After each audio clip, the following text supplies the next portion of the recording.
Mensagens que edificam. O comentário de Carlos Henrique Silva.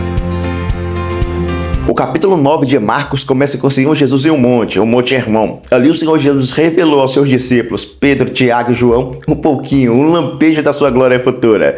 Mas ao descerem do monte, o cenário muda completamente. E aqui agora, a partir do versículo 14 do capítulo 9 de Marcos, chega um pai desesperado até o Senhor Jesus, explicando o estado do seu filho, nos versículos 17 e 18. O homem no meio da multidão respondeu: Mestre, eu trouxe meu filho, que está com um espírito que o impede de falar.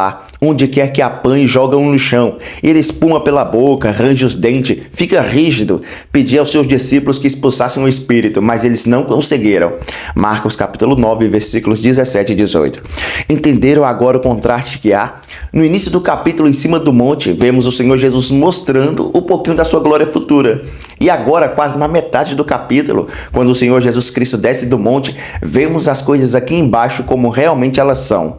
Cheio de tristezas, dores e ruínas. E é neste meio que também estão os discípulos do Senhor Jesus. E todas essas características também aplicam-se à cristandade atual. Pena que nos dias de hoje a cristandade atual não percebe isso. Estão mais concentradas em encantar multidões do que se concentrar na verdade que contém a palavra de Deus. O problema é que no meio da cristandade atual tem muito entretenimento. São capazes de distorcer o que está escrito na palavra de Deus para aplicarem os seus próprios ensinamentos, fazendo da palavra de Deus um livro de leis e regras. Estão mais preocupados em inflamar mais ainda os seus egos do que compartilhar a Jesus. Estão mais preocupados com os aplausos das multidões do que no Evangelho de Cristo. Mas a palavra de Deus nos fala a respeito dessas pessoas que gostam de atrair multidões. E olha só o que Pedro falou. Mas eles difamam o que não conhecem. São como criaturas irracionais, guiadas pelo instinto, nascidas para serem capturadas e destruídas.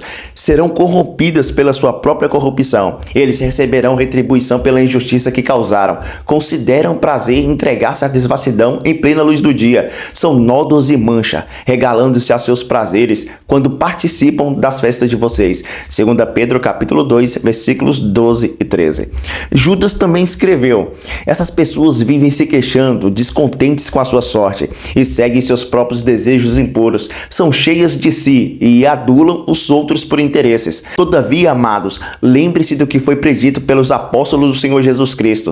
Eles diziam a vocês: nos últimos tempos haverá zombadores que seguirão seus próprios desejos ímpios. Estes são os que causam divisões entre vocês, os quais seguem a tendência da sua própria alma e não têm espírito.